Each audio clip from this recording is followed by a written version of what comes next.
Hello everyone, আশা করি সবাই ভালো আছেন। আজকে আমরা আপনাদের জন্য ফাইট্রন থেকে জাভা প্লেলিস্টের নতুন একটা ভিডিও নিয়ে এসে পড়ছি। আজকের এই ভিডিওতে আমরা মেইনলি কি করব? আজকের এই ভিডিওতে মেইনলি আমরা লুপের প্র্যাকটিক্যাল কিছু প্রবলেম সলভ করব।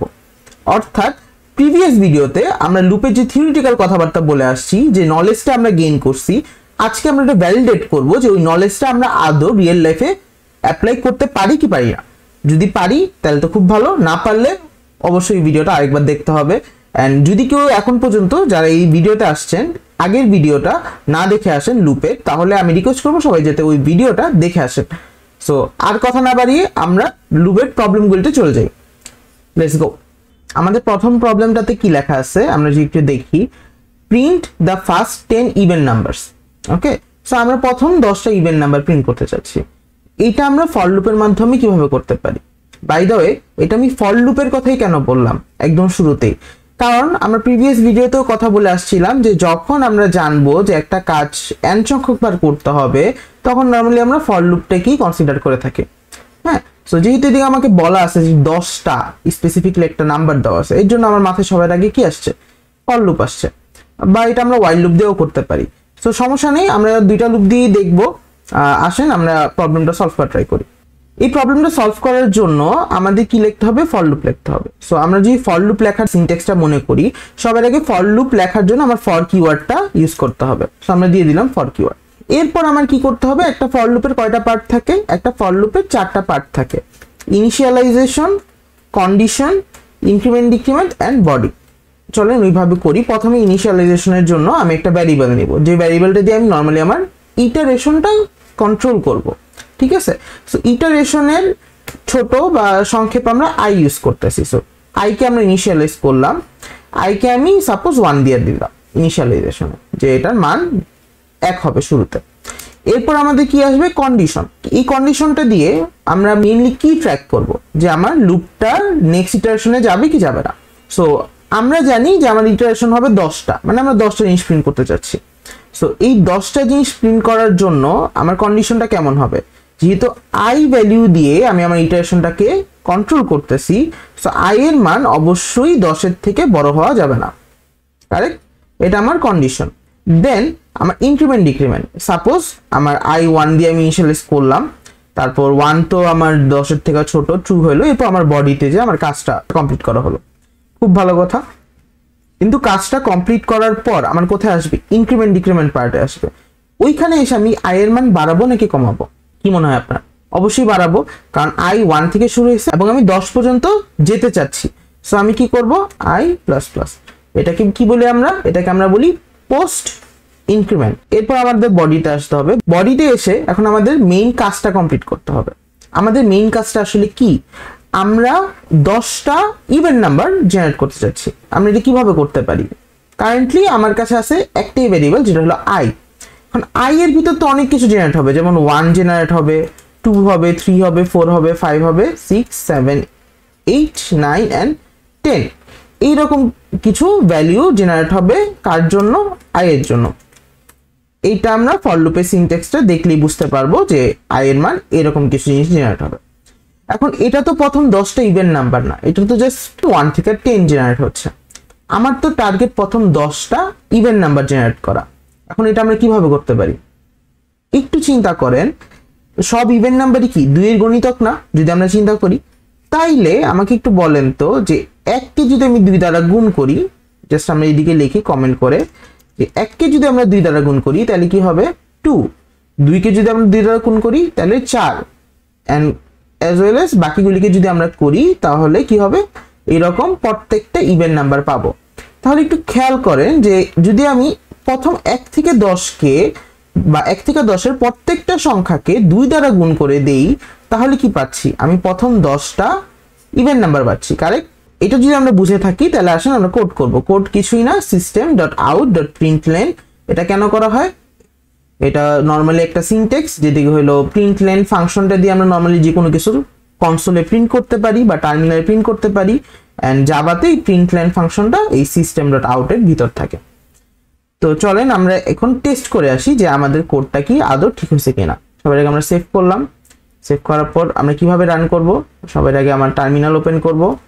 তারপর আমরা কত নাম্বারে আছে, আমরা এটা 03 কন্ট্রোল স্টেটমেন্টসের ভিতরে গেলাম। সো আমরা নেভিগেট করতেছি 03 কন্ট্রোল স্টেটমেন্টস। দেখেন এটার ভিতরে আমার ফাইলটা আছে, ফাইলটা কি loop.java। সো আমরা প্রথমে কি করতে হবে, এটাকে কম্পাইল করতে হবে। কম্পাইলের জন্য আমি জাভা সি কম্পাইলারকে কল দিব, loop.java সোর্স ফাইল পাস করে দিব, দেন ওয়েট করব। অবশ্যই আমার যেহেতু কোনো এরর দেয় নেই, লাইনটা এসে পড়ছে, তো আমার কম্পাইলেশন কমপ্লিট। আমরা এবার যেটা করব, জাভা রান টাইমকে কল করব, কল করে আমরা জাস্ট ফাইলের নামটা লিখে দিব লুপ। লিখে যদি আমি এখন এন্টার দেই, তাহলে দেখেন আমার এদিকে কিন্তু 2 থেকে 20 মানে প্রথম 10টা ইভেন নাম্বার প্রিন্ট করে ফেলছে। সো আমরা এই প্রবলেমটা সলভ করে ফেলছি ফর লুপ দ্বারা। যেহেতু আমরা বলছিলাম যে এটাকে আমরা ওয়াইল লুপ দিয়েও সলভ করব, তো চলেন এটাকে আমরা ওয়াইল লুপে ট্রান্সলেট করি। ওয়াইল লুপে ট্রান্সলেট করার জন্য আমাদের কি করতে হবে, খুব ইজি। প্রথমে আমরা ওয়াইল কিওয়ার্ডটা লিখে নিব, ওয়াইল কিওয়ার্ড লিখলাম। এরপর আমি এটার মধ্যে কি দিব, কন্ডিশনার দিব। দেখেন একটা দিয়ে কোড করলে আরেকটা করা কত ইজি হয়, কারণ এখন কিন্তু আমার আবার নতুন করে চিন্তা করতে হচ্ছে না, যা চিন্তা করার আমি ফর লুপে করে ফেলছি। ওয়াইল লুপে আমি জাস্ট পার্টগুলি বসাবো, রিঅ্যারেঞ্জ করব। সো এদিকে আমি কি করব, i is smaller or equal to 10 দিব। দেন আমরা আমাদের বডিটা দিয়ে দিব system.out.println i into 2। দেন আমরা কি করব, i কে অবশ্যই ইনক্রিমেন্ট করে দিব। খুব ভালো কথা। এখন মজার বিষয়, আমরা ইনিশিয়ালাইজেশন করিনি, তো ইনিশিয়ালাইজেশনটা আমরা উপরে করে আসব। এবার আরেকটা জিনিস, যদি সাপোজ এদিকে তো আমরা একটা কলামে বা লাইক নিচে নিচে অনেকগুলি প্রিন্ট করছি, আমরা চাচ্ছি যে একটা রোতে সবগুলি প্রিন্ট করব। যদি একটা রোতে আমরা সবগুলি প্রিন্ট করতে চাই, তাহলে কি করব, সিম্পলি আমরা প্রিন্ট লেনের জায়গায় প্রিন্ট ইউজ করব এন্ড প্লাস দিয়ে এদিকে একটা স্পেস দিয়ে দিব। ওকে, সো এখন এই উপরের কোডটা যদি আমরা কমেন্ট আউট করে নিই এন্ড দেন আমরা আমাদের কোডটাকে রিকম্পাইল করি, কম্পাইলেশন ডান, দেন আমরা যদি রান করি, তারা আমাদের কাজ হয়ে গেছে। সো এটা কি করছে, এটা হলো সিরিয়াল ওয়াইজ প্রথম 10টা ইভেন নাম্বার আমাকে জেনারেট করে দিচ্ছে। আশা করি আমরা বুঝে গেছি যে লাস্ট ভিডিওতে আমরা যে কথাটা বলছিলাম যে প্রত্যেকটা লুপের কোডই কনভার্টেবল, ফর লুপেরটা ওয়াইল লুপ, ওয়াইল লুপেরটা ফর লুপ, এটা অনেক ইজিলি কনভার্ট করা যায়। এটা আজকে আমরা দেখেও ফেললাম একটা ছোট একটা এক্সাম্পলের মাধ্যমে। অ্যান্ড আপনাদের একটা টাস্ক থাকবে যে এই ভিডিওতে আমরা যে কোডগুলি ফর লুপ দিয়ে করব, ওগুলি আপনারা বাসায় ওয়াইল লুপ দিয়ে করার ট্রাই করবেন, as well as to while loop দিয়ে করার ট্রাই করবেন। এটা আপনাদের জন্য একটা অ্যাসাইনমেন্ট। তো চলেন আমরা এবার আমাদের পরের যে প্রবলেমটা আছে ওইটাতে চলে যাই। আমাদের সেকেন্ড প্রবলেমটা একটা ক্লাসিক প্রবলেম। প্রবলেমটা হলো ফিজ বাস প্রবলেম। এই ফিজ বাস প্রবলেম সলভ করি নাই যারা আমরা নর্মালি বিগিনার না বা ইন্টারমিডিয়েট পর্যায়ে আসছি, অ্যান্ড এই প্রবলেমটা সলভ করি নাই, এটা মানে অনেকটা রেয়ার দেখা।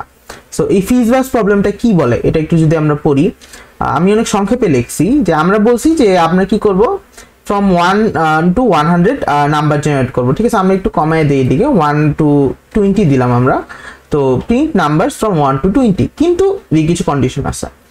If the number is divided by 3 তাহলে প্রিন্ট ফিজ।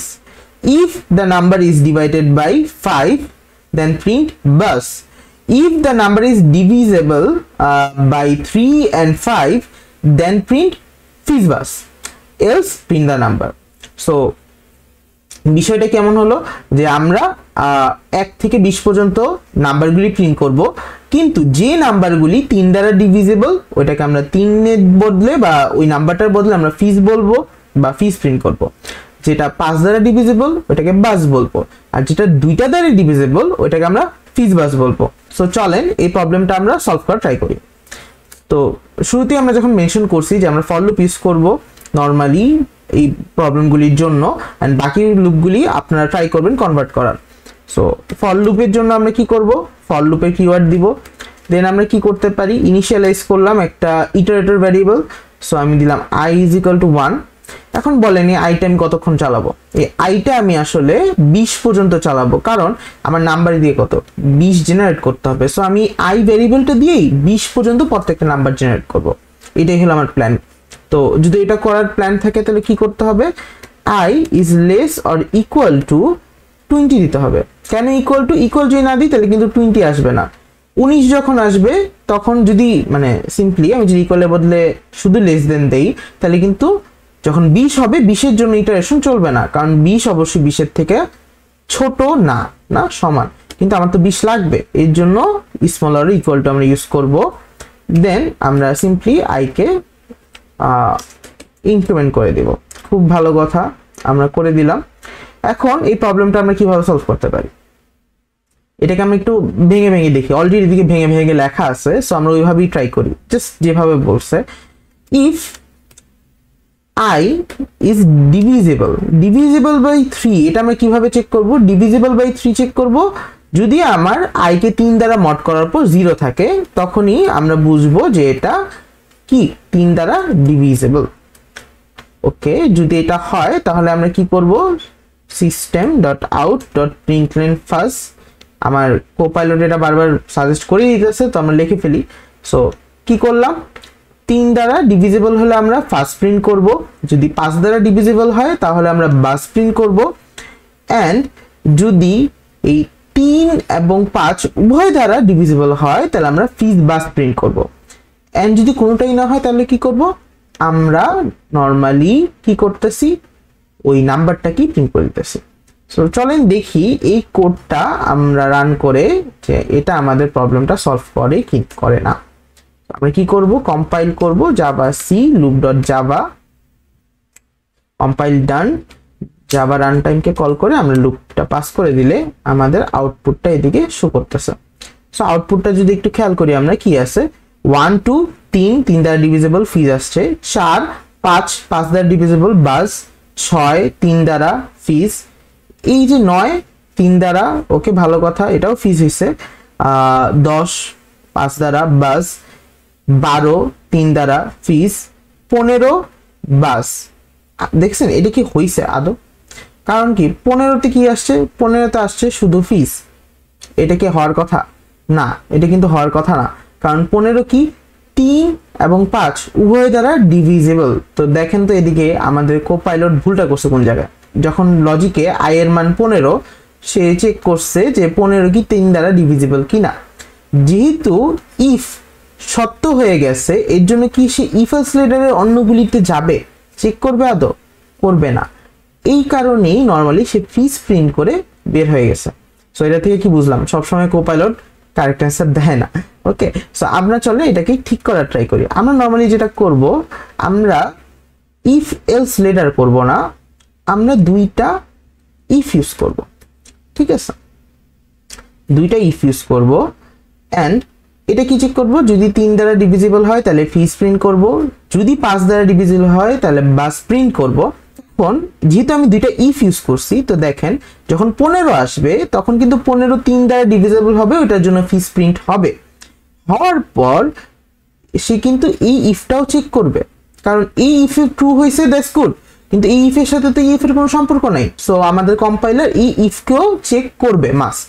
সো এই যখন 15 নিয়ে সে 5 দ্বারা মড কিনা এটা চেক করবে, মড ইকুয়াল টু 0 কিনা, তখন এটাও ট্রু হবে, এন্ড কম্পাইলার আমার বাজও প্রিন্ট করবে। কারেক্ট? এখন আমরা কি করতে পারি?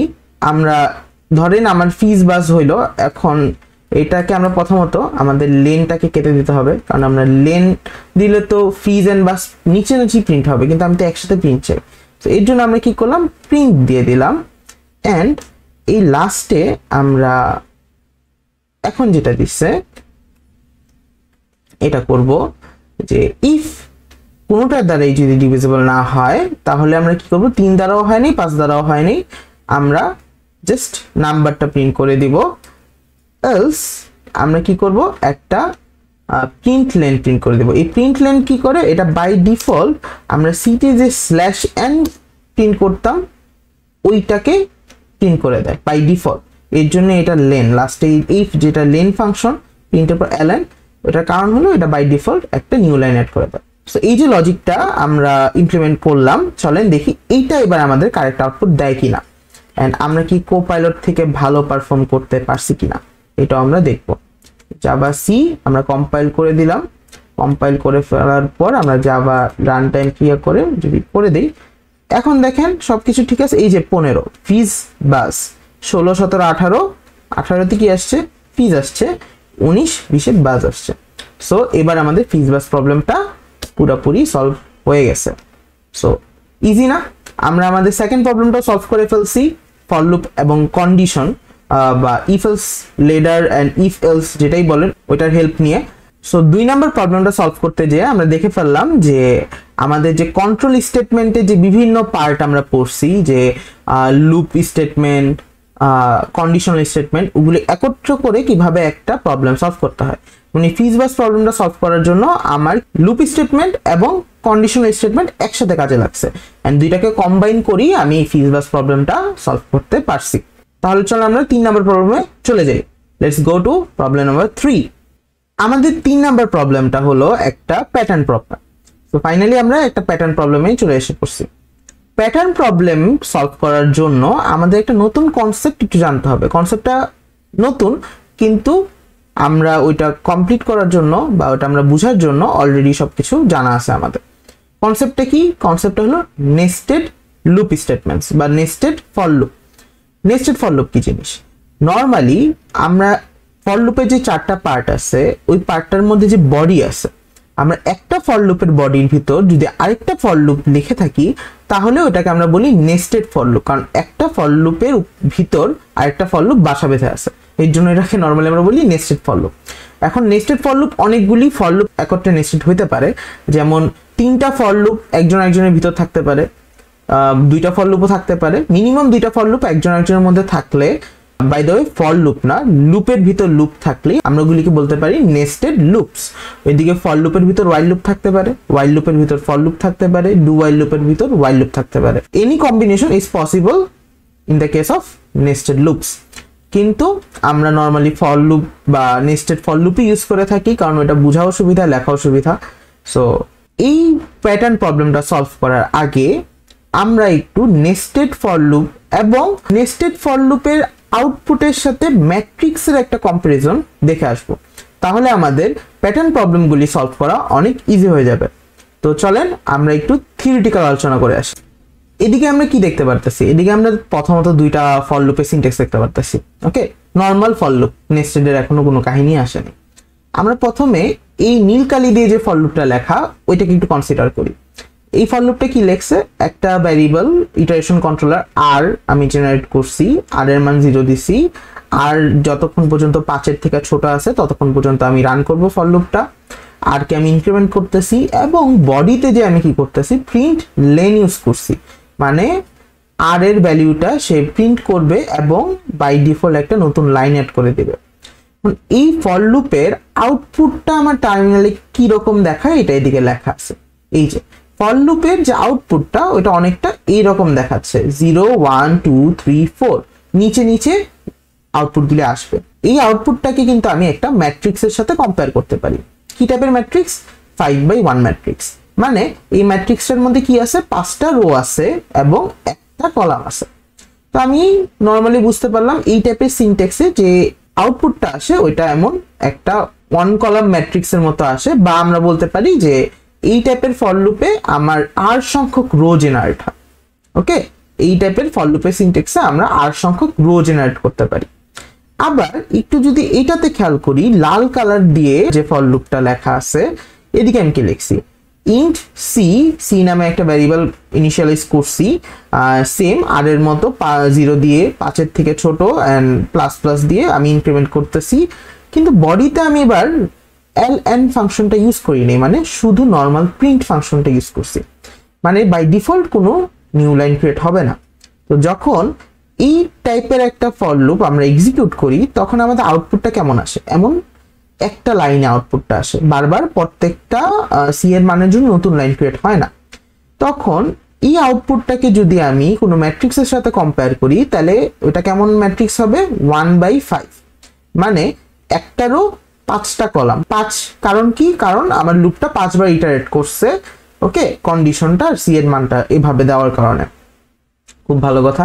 সো এদিকে কি দেখলাম যে তাহলে যখন আমরা এই টাইপের একটা ফর লুপের সিনট্যাক্স লিখি তখন আমরা 5টা বা n সংখ্যক বা কন্ডিশনে যত থাকবে অত সংখ্যক কলামের একটা ম্যাট্রিক্স ক্রিয়েট করতে পারি না। সো এই দুইটা জিনিস যদি আমরা বুঝে থাকি এন্ড ক্লিয়ার হয়ে থাকি তাহলে আমরা পরের কনসেপ্টটাতে যেতে পারবো, যে এই দুইটাকে যদি আমি নেস্টেড ভাবে লিখি, লাইক যদি আমরা এইভাবে লিখি যে নীল কালারের যে ফর লুপটা ছিল ওই ফর লুপটার বডিতে আমি জাস্ট কি করব, আমি যে রেড সিনট্যাক্সের ফর লুপটা আছে ওইটাকে অ্যাড করে দিব। তাহলে এটা কি হয়ে গেছে, এটা কিন্তু একটা নেস্টেড ফর লুপের সিনট্যাক্স হয়ে গেছে, বা এটা কি বলা হয়, একটা নেস্টেড ফর লুপ। মানে এই নেস্টেড ফর লুপের এই নীল কালারের যে ফর লুপটা আছে বা যেটাকে একদম উপরে আপার ফর লুপ যেটা থাকে ওটাকে আমরা বলি, দুইটা নাম আছে, আইদার এটাকে মানুষ বলে আউটার ফর লুপ অথবা প্যারেন্ট ফর লুপ। আবার ভিতরে যে ফর লুপটা লেখা থাকে এটাকে অনেকে বলে ইনার ফর লুপ অথবা চাইল্ড ফর লুপ, আমরা যে কোনো কিছু বলতে পারি। এই ক্ষেত্রে আমরা যদি একটু কম্পেয়ার করবো যে আউটার ফর লুপ বা প্যারেন্ট ফর লুপটা আমার রো জেনারেট করতেছে, কি জেনারেট করতেছে, একটা ম্যাট্রিক্সের রো জেনারেট করতেছে, এবং যে ইনার ফর লুপটা বা চাইল্ড ফর লুপটা আছে ওইটা আমার ম্যাট্রিক্সের কলাম জেনারেট করতেছে। এটা কি আমাদের ক্লিয়ার হয়ে যাওয়ার কথা যদি উপরের অ্যানালাইসিসটা আমরা ভালো মতো বুঝে আসি। সো এটার কারণ কি, কারণ দেখেন আমি নর্মালি যে আউটার বা প্যারেন্ট যে ফর লুপটা আছে ওইটার একদম লাস্টে একটা নতুন লাইন ক্রিয়েট করতেছি। অ্যান্ড এই যে এই আউটার ফর লুপটা বা প্যারেন্ট ফর লুপটা একবার চললে মানে এটার প্রত্যেকটা ইটারেশনে একটা করে রো ক্রিয়েট করার কথা, কারেক্ট? সো এটার একটা ইটারেশনে যখন আসে মানে আর এর মান যখন 0 থাকে তখন কিন্তু এই সি এর পুরা ফর লুপটা মানে ইনার ফর লুপটা পুরাটা শেষ হয়। ইনার ফর লুপের যদি 5টা ইটারেশন থাকে সে 5টা ইটারেশন কমপ্লিট করে। এখন ইনার ফর লুপের পুরা ইটারেশনে কি হয়, কলাম ক্রিয়েট হয়, n সংখ্যক কলাম ক্রিয়েট হয়। এর জন্য একটা রোতে সে 5টা কলাম ক্রিয়েট করে, বুঝে গেছে? একটা রো এর এগেইনস্টে ইনার ফর লুপটা পুরাটা এক্সিকিউট হয় এবং n সংখ্যক বা এদিকে ধরেন যত আছে এদিকে 5 আছে 5টা কলাম ক্রিয়েট করবে। সো এই আর এর একটা ইটারেশনের জন্য ইনার ফর লুপের পুরা সবগুলো ইটারেশন এক্সিকিউট হলে এই একটা রো আমার ক্রিয়েট হবে, এই রোটা 0 0 0 1 0 2 0 3 0 4 এই জিনিসটা ক্রিয়েট হবে। এই যে নাম্বারগুলি এগুলিকে আমরা একটু বোঝার ট্রাই করি যদি, তাহলে কেমন হয় দেখেন। এই নীলগুলি হলো আর এর মান, এই নীলগুলি কি আর এর মান, এটা আমার প্যারেন্ট ফর লুপ দ্বারা জেনারেট হয়েছে। আর এই লালগুলি কি, এগুলো হলো আমার ইনার ফর লুপ বা কলাম যেটা সি এর মান। আর এর মান যখন 0 তখন সি এর জন্য সি এর 0 নাম্বার ইটারেশনটা কমপ্লিট হবে। তো এই একটা স্পেস ক্রিয়েট হলো, আমরা এটাকে আপাতত স্পেস বা ম্যাট্রিক্সের একটা স্পেসের সাথে ক্যালকুলেট করতেছি বা কম্পেয়ার করতেছি, ওকে? সো আর এর মান 0, সি এর মান 0, এই সেলটা ক্রিয়েট হয়েছে। তারপর কি আর এর মান 1 হয়ে গেছে? না, 1 হয় নাই। কারণ কি, আমার তো ইনার ফর লুপ পুরাটা এক্সিকিউট হতে হবে, তারপর যে আসেন আমি প্যারেন্ট ফর লুপের নেক্সট ইটারেশনে যেতে পারবো। এর জন্য যেটা হবে যে আর এর মান 0 আবার সি এর মান কি হবে, 1 হবে। মানে আউটার ফর লুপের বা প্যারেন্ট ফর লুপের প্রথম ইটারেশন এবং ইনার ফর লুপের সেকেন্ড ইটারেশন, তখন নাম্বার কি জেনারেট হলো, 0 and 1, এন্ড এই সেলটা জেনারেট হলো। এইভাবে করে আমার এই 0 4 পর্যন্ত জেনারেট হবে। যখন আমার এই 4 এ এসে পড়বে তখন তো আমার ইনার ফর লুপের সব ইটারেশন শেষ, তখন যে আমার ফর আউটার ফর লুপের সেকেন্ড ইটারেশন শুরু হবে, যেদিকে আমার আর এর মান 1 হবে। এন্ড এভাবেই কন্টিনিউ করলে 1 0 1 1 1 2 1 3 and 1 4 জেনারেট হবে। এন্ড সেম ভাবে পুরোপুরি 4 and 4 4 4 সেল পর্যন্ত জেনারেট হবে। যদি সিকোয়েন্স চিন্তা করি তাহলে কি রকম, যদি সিকোয়েন্সটা আমরা চিন্তা করি তাহলে সবার আগে এই সেল জেনারেট হবে, তারপর 0 1, তারপর 0 2, তারপর 0 3, তারপর 0 4, তারপর 1 0। এটা কিন্তু এইভাবেও জেনারেট হইতেছে না, এইভাবেও জেনারেট হইতেছে না, এটা জেনারেট হচ্ছে লেফট টু রাইট একটা সিকোয়েন্স মেইনটেইন করে। তারপর 1 1, দেন 1 2, দেন 1 3, দেন 1 4, দেন 2 0, দেন 2 3, দেন 2 2, ওকে?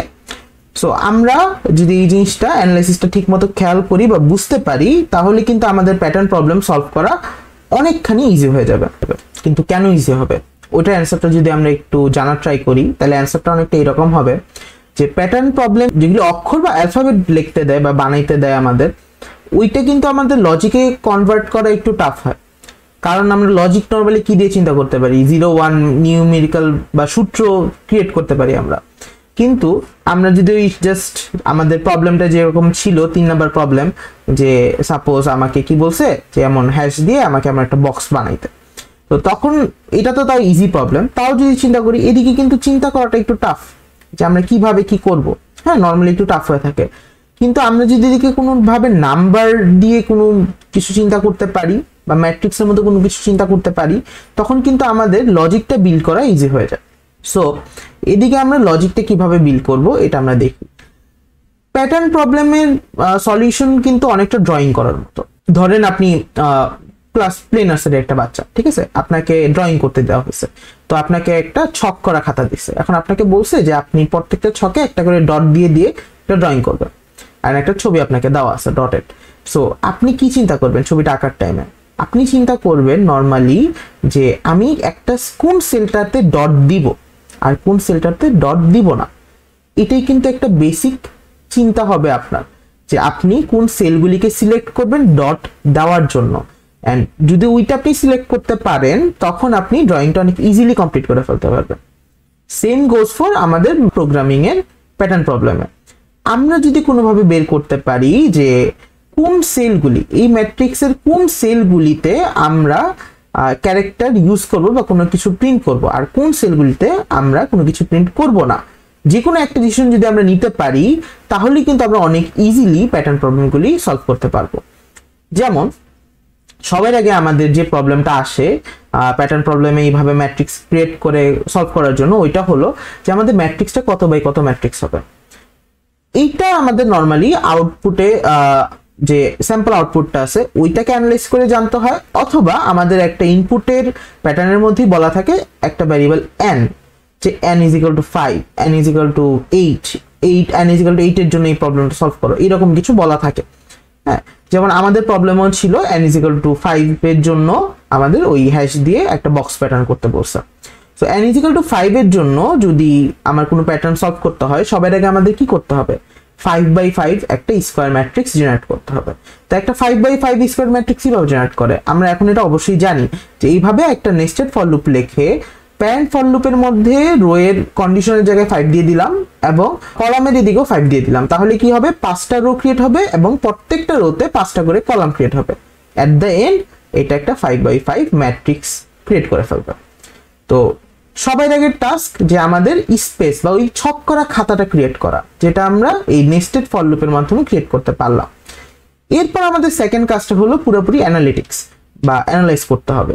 কি অ্যানালাইজ করতে হবে? যে কোন ঘরগুলি আমি সিলেক্ট করব, যে কোনো একটা, অথবা কোন ঘরগুলি আমি সিলেক্ট করব এটা অ্যানালাইজ করব, অথবা কোন ঘরগুলি আমি সিলেক্ট করব না ওইটা অ্যানালাইজ করব।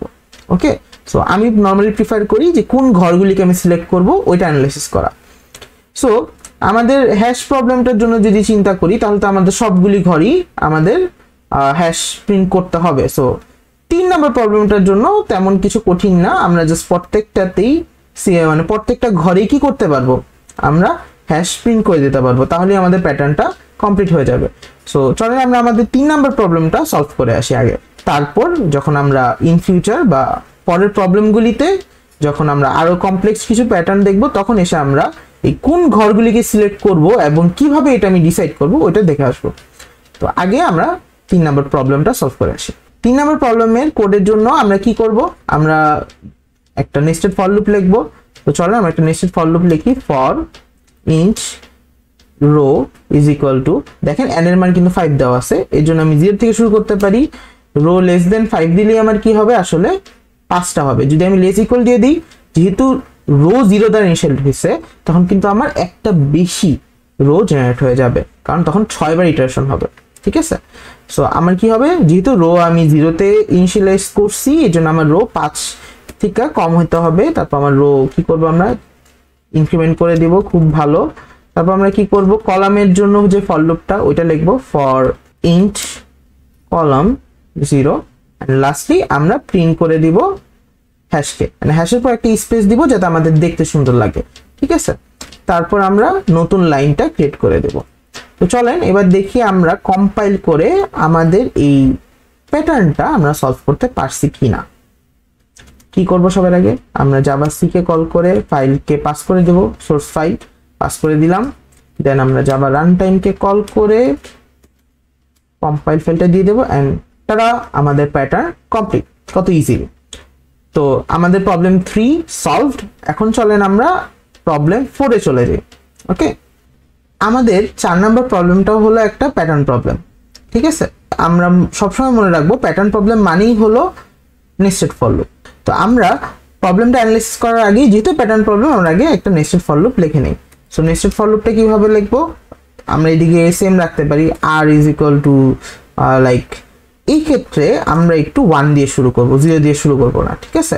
So r is equal to 1, যেহেতু আর 1 দিয়ে শুরু করছি অ্যান্ড প্রবলেমটা n ইজ ইকুয়াল টু 5 এর জন্য, তো আমি যেটা করব R is smaller or equal to 5, then আমরা দিব আর প্লাস প্লাস, এরপর আমরা আরেকটা ফর লুপ লিখবো যেটা আমাদের কলাম জেনারেট করার জন্য responsible, int c is equal to 1 and c smaller or equal to আমার দিতে পারি আমরা 5 and then c plus plus. এবার একটু চিন্তা করি যে এদিকে আমাদের কাজটা করতে হবে কি, আমাদের প্রত্যেকবার কোনো একটা সংখ্যা প্রিন্ট করতে হইতেছে, ঠিক আছে, প্রত্যেকটা রোতে একটা করে সংখ্যা প্রিন্ট করতে হইতেছে। এখন আমাকে জিনিস বলেন যে এই রো গুলিতে, হ্যাঁ, আমার কি এই যে সংখ্যাগুলি আছে ওগুলির অ্যাক্সেস আছে আমাদের কাছে? চিন্তা করি যখন এই সেলটা আসবে তখন আমার 1 প্রিন্ট করতে হইতেছে, আমার এই দুইটা ফর লুপের মধ্যে কোনোভাবে আমার কি 1 ডেটাটা অ্যাক্সেস আছে? অবশ্যই আছে, আমার c এর মানও 1 আছে, r এর মানও 1 আছে, ঠিক আছে। তারপর আমার আর কি কি ডেটা অ্যাক্সেস আছে এটা আমরা যদি জানতে চাই তাহলে কি করব, এভাবে গেস না করে আমরা একটা কাজ করতে পারি, আমরা জিনিসটা রান করে দেখতে পারি যে আমাদের প্রত্যেক ইটারেশনে কি কি ডেটা জেনারেট হইতেছে, ঠিক আছে। সো আমরা এই দেখে নেওয়ার জন্য যেটা করব, জাস্ট আমরা এদিকে c প্রিন্ট করতে পারি, আরো ভালো আমরা c নট জাস্ট c, আমরা একটা কাজ করি এইরকম একটা সিনট্যাক্সে আমরা r কমা প্লাস c এটা প্রিন্ট করি। প্রিন্ট করে চলেন কম্পাইল করে দেখে আসি যে আমাদের কি কি জেনারেট হচ্ছে। অবশ্যই আমার শেষে কি করতে হবে, একটা প্রিন্ট লাইন দিতে হবে। তো এরপর আমরা যদি আমাদের নরমাল কাজটা করি, কম্পাইল করলাম, জাভা লুপ রান করি, তো এদিকে আমরা কি কি দেখতেছি যে আমাদের কাছে এই ডেটাগুলি অ্যাভেলেবেল আছে। এবার এই ডেটাগুলির সাথে আমরা একটু যদি আমাদের আউটপুটকে একটু ম্যাপ করার ট্রাই করি বা কম্পেয়ার করার ট্রাই করি, তারপর এটার সলিউশনটার অ্যাপ্রোচ চিন্তা করি, তাহলে দেখেন তো কোনো হেল্প হয় কিনা। যেমন দেখেন আমার এদিকে 1 প্রিন্ট করতে হবে, এদিকে কি 1 আছে, এই যে এদিকে 1 আছে, তারপর এদিকে কি প্রিন্ট করতে হবে 1 and 2, নেক্সট রোতে আমরা 1 and 2 প্রিন্ট করতে হবে, ওইটা কোথায় আছে দেখেন তো, এই যে 1 আর এই যে 2 এদিকে আছে। এখন কিন্তু টাপলের যে প্রথম, এটাকে টাপল বলে, নরমালি আমরা টাপল বলতে পারি বা টুপল বলতে পারি, যেটাই বলি আমরা। তো টুপলের প্রথম এন্ট্রি, এদিকে যখন প্রথম এন্ট্রি আমি 1 কনসিডার করছিলাম, এদিকে কিন্তু কনসিডার করলে প্রথম এন্ট্রি কি 2 দিয়ে তো আমার লাভ নেই, আমার লাগবে কি 1টা কি টুপলের সেকেন্ড এন্ট্রি ছিল, তো আমি উপরটার সেকেন্ড এন্ট্রিও কিন্তু 1 পাচ্ছি। সো যেটা হইতেছে যে আমি যদি সেকেন্ড এন্ট্রিটাকে কনসিডার করি তাহলে প্রথম রোতে আমি এদিকে 1 পাইছি, সেকেন্ড রোতে আমার 1 2 লাগতো, আমি সেকেন্ড রোতে 1 2ও পাচ্ছি, তারপর আমার থার্ড রোতে 1 2 3 লাগতো, 1 2 3ও আমার এক্সিস্ট করতেছে, অ্যান্ড পরে কি 4 পর্যন্ত লাগবে, 4ও এক্সিস্ট করে, এরপর 5 এক্সিস্ট করে। এর মানে কি আমার কাছে সবগুলি ডেটাই আছে। তো আমি নর্মালি বলতে পারি যে আমার যে c এর ভ্যালিউগুলি, ঠিক আছে, c এর যে ভ্যালিউগুলি আছে ওগুলি প্রিন্ট করে দিলেই আমার এই প্যাটার্নটা ক্রিয়েট হয়ে যাবে, কারেক্ট। এখন যদি আমি তাহলে এটাই করি তাহলে আমরা কি রকম লিখতে পারবো, আমরা জাস্ট এদিকে লিখতে পারি c, আমরা c করব, c কে প্রিন্ট করব প্লাস আমরা খালি স্পেস প্রিন্ট করে দেব। এরপর যদি আমি এখন রান করি তাহলে কি হয় আমরা একটু দেখে আসি, জাভা লুপ দেখেন এবার কি হয়েছে, ওই যে প্রিভিয়াস প্রবলেমের প্যাটার্নের মতো বক্সের মতো সব প্রিন্ট হয়ে গেছে 1 2 3 4 5 1 2 3 4 5, কিন্তু আমার তো 1 2 3 4 5 সব লাগবে না। আমার কি করতে হবে, আমার এদিকে কোনো একটা কন্ডিশন চিন্তা করতে হবে যাতে প্রথম রোতে 1 2 3 সবগুলি প্রিন্ট না করে জাস্ট 1 প্রিন্ট করে, 2 3 4 5 প্রিন্ট যাতে না করে।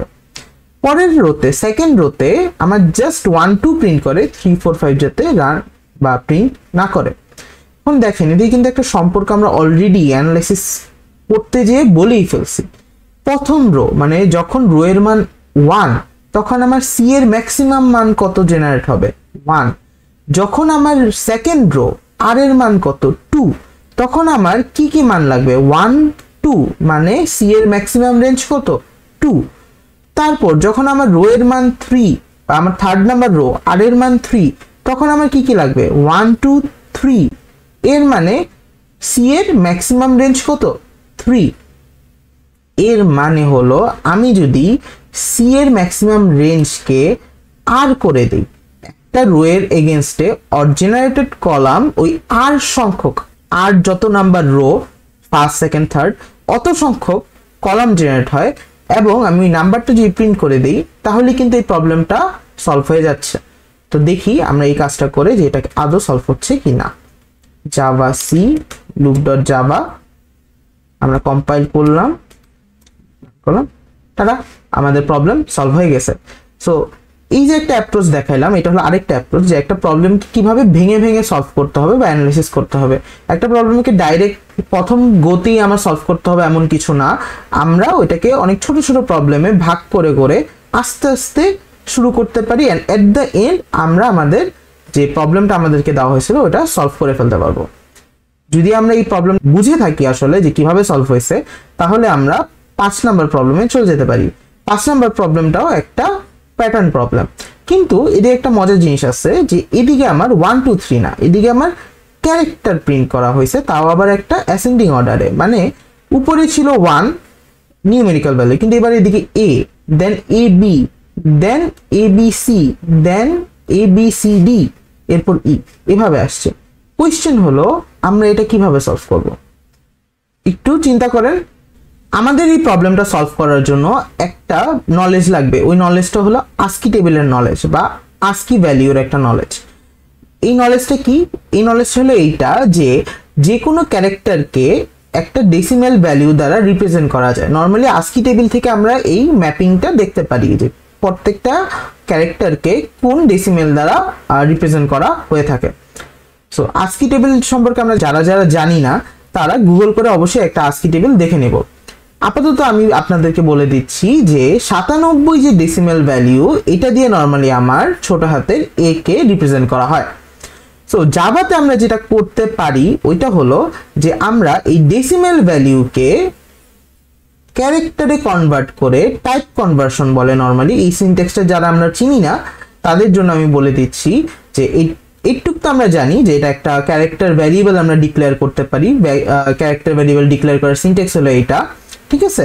কিন্তু এই যে এই সিনট্যাক্সটা কি, এইটা হলো যে দেখেন আমি ক্যারেক্টার টাইপের একটা ভ্যারিয়েবলে ডেসিমাল টাইপের একটা ভ্যালু রাখতে চাচ্ছি, কিন্তু ওই রাখার টাইমে আমি যেটা করব এটাকে ক্যারেক্টার ডেটা টাইপে টাইপ কনভার্ট করে নেব, ঠিক আছে। এই প্রসেসটাকে বলা হয় টাইপ কাস্টিং, ওকে। অ্যান্ড এই সিনট্যাক্সটার মাধ্যমে আমরা ডেসিমাল ভ্যালুকে ক্যারেক্টার ভ্যালুতে টাইপ কাস্ট করে দেন ক্যারেক্টার ভ্যালুর বা ক্যারেক্টার টাইপের একটা ভ্যারিয়েবলে স্টোর করে রাখছি।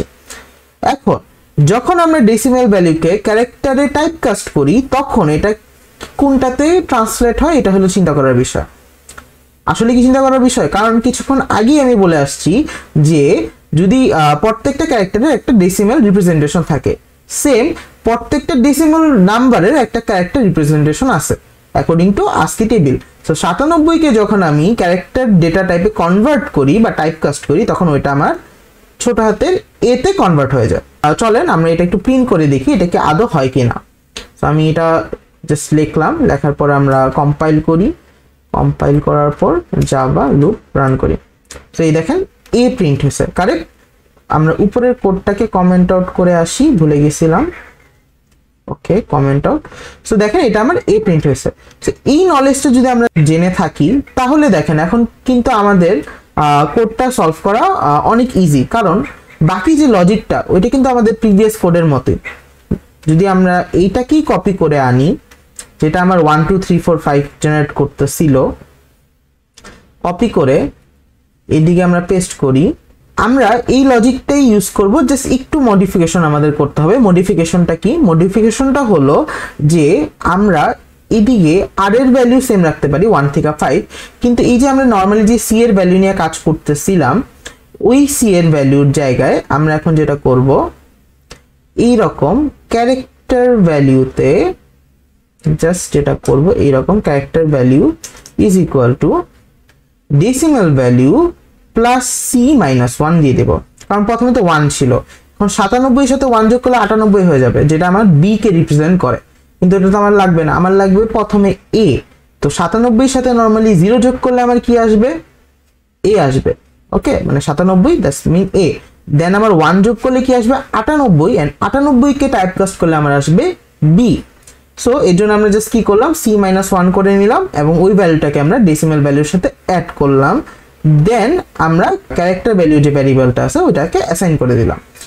লাস্টলি আমরা যেটা করব, আমরা এই ক্যারেক্টার ভ্যালুটা এদিকে প্রিন্ট করব। এখন আমরা এই লাইনটাকে রিমুভ করে দিই অ্যান্ড এইটাকে আমরা জাস্ট এরকম রাখতে পারি। রেখে এখন যদি আমরা কম্পাইল করি Java loop and Java loop A B ABC ABCD ABCDE, okay, আমাদের প্রবলেমটা সলভ হয়ে গেছে। দেখেন লুপের যে বিষয়টা ছিল, প্যাটার্নের যে বিষয়টা ছিল, ওইটা একদম আগের মতোই ছিল, জাস্ট আমাদের নতুন একটা কনসেপ্ট জানতে হয়েছে, যেটা হলো আস্কি টেবিলের একটা কনসেপ্ট। এগেইন আমি রিপিট করতেছি, যাদের আমাদের আস্কি টেবিল সম্পর্কে আইডিয়া নেই তারা কাইন্ডলি আস্কি টেবিলটা দেখে নেব, তাহলে আমরা এই টাইপের অনেক শর্টকাট ইউজ করতে পারবো আমাদের প্রোগ্রামিং বা প্রবলেম সলভিং এর জার্নিতে। তো এবার চলেন আমরা আমাদের পরের প্রবলেমে চলে যাই।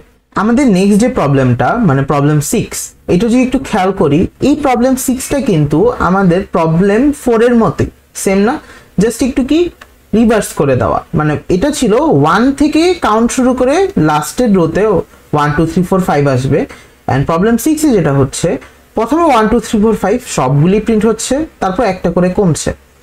এখন যেহেতু এই প্রবলেমটা এতটাই সিমিলার, এর জন্য এই প্রবলেমটা আমি সলভ করব না, এই প্রবলেমটা আপনাদের অ্যাসাইনমেন্ট হিসাবে থাকবে, অর্থাৎ আপনারা এটা নিজেরা ট্রাই করবেন সলভ করার। সো আমরা যেটা যাব, আমরা এখন প্রবলেম 7 এ চলে যাব। সো প্রবলেম 7টা কি, প্রবলেম 7টাও অনেকটা সিমিলার, এটাও একটা ট্রায়াঙ্গেল প্যাটার্নের মতো। সো সবার আগে আমরা এই নাম্বারগুলি নিয়ে মাথা ঘামানোর আগেই আমরা যেটা পারি ওইটা আমরা আগে ইমপ্লিমেন্ট করে ফেলবো। আমরা আগে এই ট্রায়াঙ্গেল প্যাটার্নটা করার ট্রাই করব।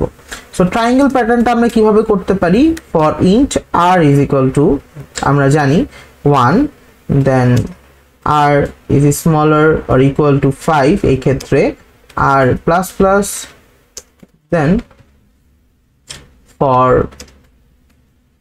int c is equal to 1 and c is smaller or equal to r, আমরা অলরেডি এটা প্রবলেম নাম্বার 4 সলভ করার টাইমে দেখে আসছি যে c কেন less or equal two r দেই আমরা। সো এটা নিয়ে আমি আর এক্সপ্লেন করছি না, c প্লাস প্লাস, দেন আমরা নরমালি যেটা করতে পারি জাস্ট c টা প্রিন্ট করি। ওকে, সো এরপর যেটা হবে প্রিভিয়াস কোডগুলি সব কমেন্ট আউট করা। আমরা যদি এবার এটা কম্পাইল করি, তো javac then loop dot java, okay, and Java loop run করলে কি হলো, সবার আগে দেখেন আমি একটা জিনিস মিস করছি, ওটা হলো আমি প্রিন্ট লাইন দিইনি। সো প্রিন্ট লাইন দিলে এটা নরমালি ঠিকঠাক আসতো। এগেইন যদি আমরা কম্পাইল করি জাভা লুপ, দেখেন ওই যে সিনট্যাক্সটা বা প্রবলেম 4 নাম্বার প্রবলেম যেটা ছিল ওইটা সলিউশন হলো, এটা না, অন নাথিং এলস। কিন্তু এবার আমরা একটু চিন্তা করি, এই জিনিসটা তো আমরা অ্যাচিভ করলাম, এটা থেকে আমি এটা কিভাবে অ্যাচিভ করব, কিভাবে করব। এদিকে যদি একটু আমরা খেয়াল করি, এদিকে কি বলছে 1, এদিকে বলছে 2, এদিকে কি বলছে 3।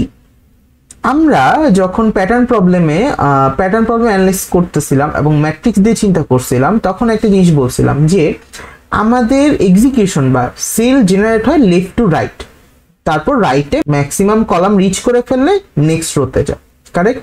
সো সবার আগে আমি যদি বলি এদিকে একটা সেল জেনারেট হয়েছে, তারপর সেকেন্ড সেল কি এটা না, থার্ড সেল এইটা, ফোর্থ সেল এটা, ফিফথ এটা, সিক্সথ এটা, এভাবে করে আমার আসলে এই পুরো প্যাটার্নে, এই প্যাটার্নটাতে 15টা সেল আছে, এন্ড এই প্যাটার্নটা আসলে প্রত্যেকটা সেলের নাম্বার, যেটা কত নাম্বার সেল, কারেক্ট। যদি এটাই হয়ে থাকে তাহলে আমি একটা ভ্যারিয়েবল নিতে পারি, int cell number is equal to 1 দিয়ে দেই, এন্ড এদিকে আমি সি প্রিন্ট করার বদলে আমরা যেটা করতে পারি সেল নাম্বার প্লাস প্লাস করে দিতে পারি, কারেক্ট। এটা যদি করি এটা করে আমরা যদি রান দেই, প্রথমে কম্পাইল করব সোর্স ফাইলকে, তারপর কি করব রান করব। ওকে, এদিকে আমরা একটা জিনিস দিতে ভুলে গেছি, ওইটা হলো প্লাস স্ট্রিং, একটা ফাঁকা স্পেস আমি দিতে ভুলে গেছি। তো আমরা আবার একটু কম্পাইল করি, জাভা 1 2 3 4 5 6 7 8 9 10 11 12 13 14 15 আমাদের প্রবলেমটা সলভ হয়ে গেছে। সো দেখছেন, নর্মালি কিন্তু বেসিক প্রবলেমগুলি সেমই থাকে, কোন না কোনো একটা টুইস্ট থাকে, যে টুইস্টটা আমাদের অ্যানালাইজ করে বের করতে হয়। পুরাটা গেমই হলো অ্যানালাইসিসের। আপনি যত বেশি প্র্যাকটিস করবেন এই প্রবলেমগুলি, আপনি তত প্রো হয়ে যাবেন এই প্যাটার্ন প্রবলেম সলিউশনে। যদি আমাদের এই প্রবলেম 7টা সলভ হয়ে থাকে, যেটা অলরেডি হয়ে গেছে, সো আমরা চলে যেতে পারি আমাদের আজকের ফাইনাল প্রবলেমে, যেটা হলো আমাদের প্রবলেমগুলির বস এক্স প্যাটার্ন। সো আমরা এই এক্স প্যাটার্ন অ্যানালাইজ করার জন্য আবার একটু আমাদের ওই যে ম্যাট্রিক্স নিয়মটা আছে যেটা আমরা শিখে আসছিলাম, ওইটাতে ফেরত যাব এবং কিছু অ্যানালাইসিস করব। তো চলেন আমরা একটু থিওরিতে জাম্প করে আসি। সো এদিকে আমরা যেটা করছি, আমরা এক্স প্যাটার্নটাকে একটা ম্যাট্রিক্সের মধ্যে আঁকছি, ঠিক আছে। সো এখন আমি যদি একটু রিভাইজ দেই যে এই প্যাটার্নগুলির কাহিনী কি, 0 1 2 3 4 হলো নর্মালি আমার আর এর ভ্যালু, নেস্টেড ফর লুপের মানে রো এর ভ্যালু। 0 1 2 3 4 যেগুলি লাল কালি দিয়ে লেখা, ওগুলি হলো আমার কলামের ভ্যালু। 0 1 0 2 0 3 এটা হলো এই সেলটা যখন ক্রিয়েট হচ্ছে, মানে যখন এই সেলটাতে আমি কাজ করতেছি, তখন আমার কাছে বেসিকলি আর সি এর মাধ্যমে 0 and 1 এই দুটো ভ্যালু অ্যাভেলেবেল আছে, মানে আমি এগুলিকে অ্যাক্সেস করতে পারবো এই ইটারেশনে। ওকে, এই জিনিসটা বুঝাচ্ছে। অ্যান্ড ফাইনালি আমরা কোন অ্যাপ্রোচে আগাবো, আমরা যে অ্যাপ্রোচে আগাবো এটা হলো যে কোন সেলগুলিকে আমি সিলেক্ট করব মার্ক বা এক্স আঁকার জন্য, ঠিক আছে। এটাই আমার মেইন গোল থাকবে। সো আমরা যেটা করতে পারি ওইটা হলো যে আমরা, এটা তো 5x5 একটা ম্যাট্রিক্স আছে, আবার একটা ছোট ম্যাট্রিক্স আছে আমি যেটা 3x3, ঠিক আছে। সো আমি দুইটার মধ্যে এক্স এর জিনিসগুলো এঁকে রাখছি, মানে এক্স গুলি এঁকে রাখছি যে কোন কোন সেলে এক্স হবে। এখন মেইনলি আমাদের যেটা কাজ ওটা হলো এই সেলগুলিকে আইডেন্টিফাই করার জন্য কোনো একটা সূত্র বের করা, ঠিক আছে। সো আমরা যদি ম্যাট্রিক্সের 9 10 এর ম্যাট্রিক্সের কথা আমাদের মনে থাকে, বা 11এও আমরা পড়ছি, 11 12-এ ম্যাট্রিক্সের অঙ্ক, তাহলে আমরা অনেক ইজিলি দেখে বুঝে যাব যে এই যে এটা হলো ম্যাট্রিক্সের কর্ণ। তো কর্ণের একটা সূত্র আছে। কর্ণের সূত্রটা কি, যে কর্ণর জন্য যে সেলগুলিতে প্রধান কর্ণ থাকে ওই সেলগুলির রো আর কলামের মান কি হয়, সেম হয়। যেমন খেয়াল করেন এই সেলটা আর এন্ড সি এর মান কিন্তু সিমিলার। এই সেলটার জন্য আর এর মান 1, সি এর মান 1। ওকে, এটার মধ্যেও আর এর মান 1, সি এর মান 1, মানে row and column same, again row and column same. তো কন্ডিশনটা কি হবে, r is equal to c. এর মানে কোনো একটা সেলের যদি r is equal to c হয়, তাহলে ওই সেলটাকে আমরা চুজ করব এক্স আঁকার জন্য। কারেক্ট? দেখছেন কত ইজিলি আমি এটা অ্যানালাইজ করে বলতে পারলাম।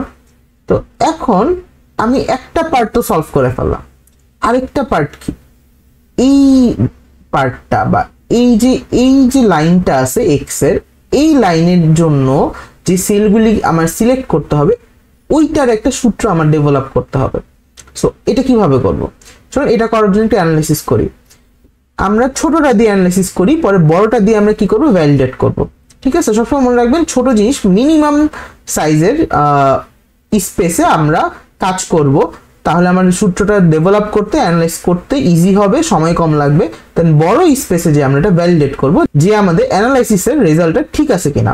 ওকে, সো আমরা যদি একটু দেখি এদিকে কি হচ্ছে, এই যে এই সেলটার জন্য আমার আর সি এর মান কত, 0 and 2, এটার জন্য 1 1, এটার জন্য 2 0। এদিকে কি কোনো আমরা সিমিলারিটি খুঁজে পাচ্ছি আদৌ? একটু খেয়াল করি তো। যদি আমি বলি এই পুরা গ্রিডের জন্য n এর মান হলো 3, ওকে, n এর মান হলো 3, তখন দেখেন তো আমি কি কিছু একটা সূত্র বানাইতে পারি যে r plus c plus 1 is equal to যদি n হয়, তাহলে ওই সেলটাতে আমি x কে মার্ক করব বা x আঁকবো। এই জিনিসটাকে আমি বলতে পারি। দাঁড়ান আমি যদি এটা লিখে নিই আর একটু বোঝার সুবিধার্থে, r plus c plus 1 is equal to যদি n হয় তাহলে আমরা ওই সেলটাকে মার্ক করব x আঁকার জন্য। এটা কি আদৌ সত্য? চলুন একটু খেয়াল করি। এটার জন্য আমি ভ্যালিডেট করি r এর মান কত 0 0 প্লাস c এর মান কত 2 প্লাস 1 ইজ ইকুয়াল টু কত হয় 3 হয়।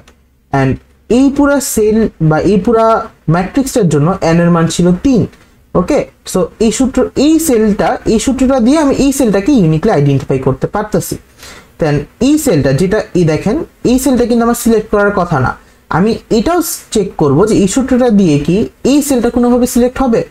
দেখি তো 1 plus 2 plus 1 is equal two কত? এদিকে হবে 4 which is not equal to n। So আমার এই সূত্রটা দিয়ে যে সেলগুলি আমার আদৌ সিলেক্ট করার কথা ছিল না ওগুলি সিলেক্ট হচ্ছে না।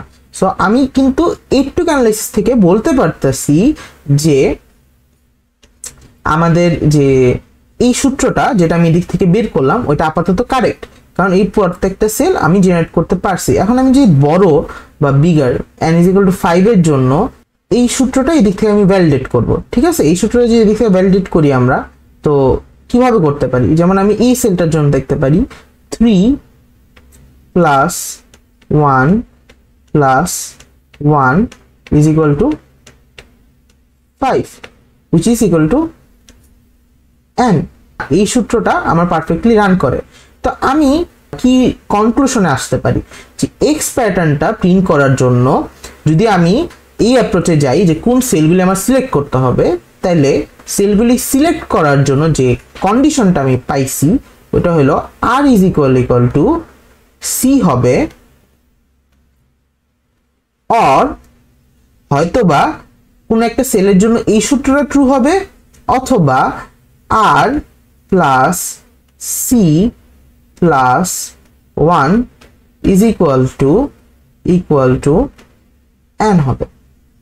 ওকে, এই দুইটা সূত্রর যে কোনো একটা সূত্র বা যে কোনো একটা কন্ডিশন যদি ট্রু হয় তাহলে ওই সেলটাতে আমি x কে প্রিন্ট করব, আর নাইলে x কে প্রিন্ট করব না।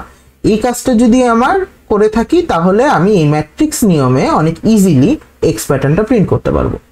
সো আমি এগেইন রিপিট করতেছি, এই যে অ্যানালাইসিসগুলি করার জন্য আমি নর্মালি কি ইউজ করছি? আমি নর্মালি ইউজ করছি এই ম্যাট্রিক্সের নাম্বারগুলি। ওকে, বা এই ম্যাট্রিক্স ফরম্যাটটা, এর জন্য এই ম্যাট্রিক্স ফরম্যাটটা অনেকটা ইউজফুল আমাদের অ্যানালাইসিস করার জন্য। তো যেহেতু অ্যানালাইসিস আমাদের ডান, সো চলেন আমরা একটু লুপে এটা ইমপ্লিমেন্ট করে আসি এন্ড দেখি যে এক্সটা আসলে আমরা প্রিন্ট করতে পারি কি পারি না। আমরা কোডে এসে পড়লাম। তো প্রথমেই কি আমরা একটা নেস্টেড ফর লুপ লিখে নেব। Int row is equal to আমরা কত দিব? রো ইজ ইকুয়াল টু 0, যেহেতু আমরা অ্যানালাইসিস করার টাইমে r এর মান 0 থেকে শুরু করছিলাম। r is smaller than 5 and r plus plus, then আমরা কি করব? for int c is equal to 0, c is smaller than 5 and c plus plus। এখন আমরা অ্যানালাইসিস করে কি পাইছি? যদি যে সেলটা এই যে এই নেস্টেড ফর লুপের ইনার ফর লুপের ভিতর আমরা যে বডিটা লিখতেছি এটা মেইনলি আমার ওই ম্যাট্রিক্সের একটা সেল জেনারেট করবে। প্রত্যেকবার যখন এই ইনার ফর লুপের বডিটা এক্সিকিউট হবে একটা করে সেল ক্রিয়েট হবে। ঠিক আছে, বাই দ্য ওয়ে আমরা এটাই দিক থেকে লিখে আসি যে সিস্টেম আউটপুট ডট প্রিন্টলাইন।